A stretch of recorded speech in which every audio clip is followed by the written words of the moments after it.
दन्तकाली तन्त्र शक्ति साधना संस्थानमा स्वागत छ। आज हामी छाया पुरुष साधनाबारे चर्चा गर्नेछौँ। सोच्नुस् त, यदि आफ्नो छायालाई नै आफ्नो इच्छा अनुसार चलाउन सकियो भने के होला? यो एक तान्त्रिक अभ्यास हो जहाँ आफ्नै छाया अर्थात् छाया पुरुषलाई सिद्ध वा मास्टर गरिन्छ। हिन्दू अभ्यासमा यसलाई छाया पुरुष भनिन्छ भने मुस्लिम परम्परामा यसलाई हमजात भनेर चिनिन्छ। तर यसको मुख्य रहस्य अलि फरक छ। वास्तवमा साधकले छायालाई नै सिद्ध गर्ने होइन, बरु एउटा बाहिरी शक्ति आएर त्यो छायाभित्र बस्छ। वास्तविक कर्ता त्यही शक्ति हो। यो अभ्यास प्राकृतिक छायामा भन्दा ऐना प्रयोग गर्दा बढी शक्तिशाली हुन्छ। यसको एउटा विशेष कारण छ।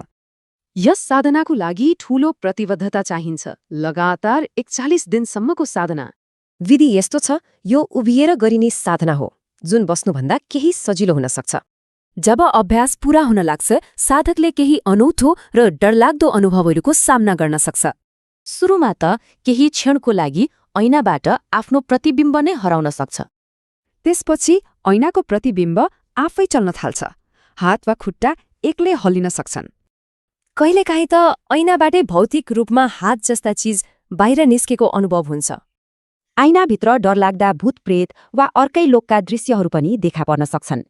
मुख्य कुरा के हो भने यस्तो अवस्थामा साधक अलिकति पनि डराउनु वा विचलित हुनु हुँदैन।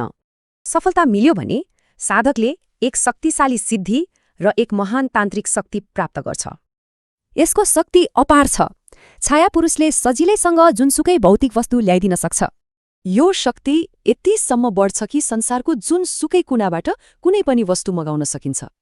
एउटा रोचक कुरा के छ भने त्यो शक्ति सात्विक हो कि तामसिक, त्यो अभ्यास सफल भएपछि मात्र थाहा हुन्छ।